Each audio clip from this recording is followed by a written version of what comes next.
আসসালামু আলাইকুম। বঙ্গোপসাগরে সৃষ্ট নিম্নচাপের কারণে দেশের আবহাওয়ায় বড় ধরনের পরিবর্তন দেখা যাচ্ছে। বর্তমানে চট্টগ্রাম, কক্সবাজার, বরিশাল, খুলনা, ভোলা, পটুয়াখালী ও নোয়াখালীতে মাঝারি থেকে ভারী বৃষ্টি শুরু হয়েছে। বিশেষ করে উপকূলীয় অঞ্চলগুলোতে ঝড়ো হাওয়া ও দমকা বাতাসের সঙ্গে বৃষ্টি হতে পারে। সমুদ্র বন্দরগুলোতে ৩ নম্বর স্থানীয় সতর্ক সংকেত দেখিয়ে যেতে বলা হয়েছে। নদীবন্দরগুলোতেও ১ নম্বর সতর্ক জারি রয়েছে। এছাড়া পাহাড়ি এলাকায়, যেমন চট্টগ্রাম ও কক্সবাজারের পাহাড়ি অঞ্চলে, ভূমিধসের সম্ভাবনা রয়েছে।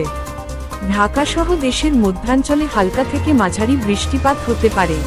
আগামী ৪৮ ঘণ্টা এই নিম্নচাপের প্রভাবে দেশের দক্ষিণ ও দক্ষিণ পশ্চিমাঞ্চলে বৃষ্টি অব্যাহত থাকতে পারে। সবাইকে সতর্ক থাকার অনুরোধ করা হচ্ছে। বিশেষ করে মাছ ধরার নৌকা ও ট্রলারগুলোকে নিরাপদ আশ্রয়ে থাকতে বলা হয়েছে। বিস্তারিত আবহাওয়ার খবর পেতে এখনই চ্যানেলটি সাবস্ক্রাইব করুন এবং বেল আইকনে ক্লিক করে রাখুন।